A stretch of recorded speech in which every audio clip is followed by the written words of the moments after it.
ওই কই তুমি? ভালো লাগে না রে। তোমার বাবা কিছু বলছে? বাবাকে রাজি করাতে পারলাম না আমি। অন্যজনের সাথে আমার বিয়ে ঠিক করছে।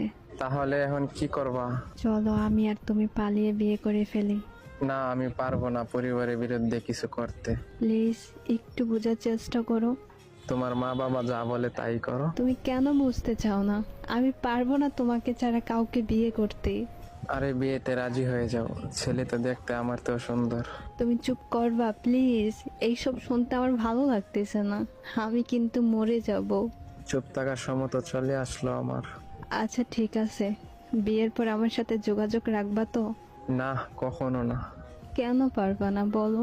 বিয়ের পর যদি তোমার সাথে আমি যোগাযোগ রাখি, সেটা হবে পরকীয়া। তুমি কি চাও আমাদের সম্পর্কটা পরকীয়ার পরিণত হোক? আমি পারবো না তোমাকে ছাড়া থাকতে।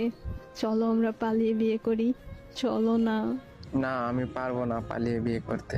আর শোনো, তোমার পরিবার যা করবে তোমার ভালোর জন্য করবে। আমার এত ভালোর দরকার নাই, আমি তোমাকে চাই। আর তাছাড়া আমি এখন বেকার, আমার প্রতিষ্ঠিত হতে অনেক সময় লাগবে। তোমাকে পাওয়ার কোনো চান্স নেই আমার। তুমি আমার হৃদয়ে থাকবে, কিন্তু ভাগ্যে না। আমি তোমার সাথে সারা জীবনের জন্য থাকতে চাই, আর তুমি আমার থেকে দূরে যাইতে চাও। তোমাকে অনেক মিস করব, কারণ তুমি এসে আমার জীবনটাকে পাল্টে দিছো, আবার এখন এলোমেলো করে দিছো। দেখো আমি কিন্তু সত্যি মরে যাব। আমার কোনো কিছু ভালো লাগতেছে না। তোমার দুটো পায়ে পড়ি, প্লিজ কিছু একটা করো তুমি। আমি পারবো না কিছু করতে। ভালো থাকো। মাইরে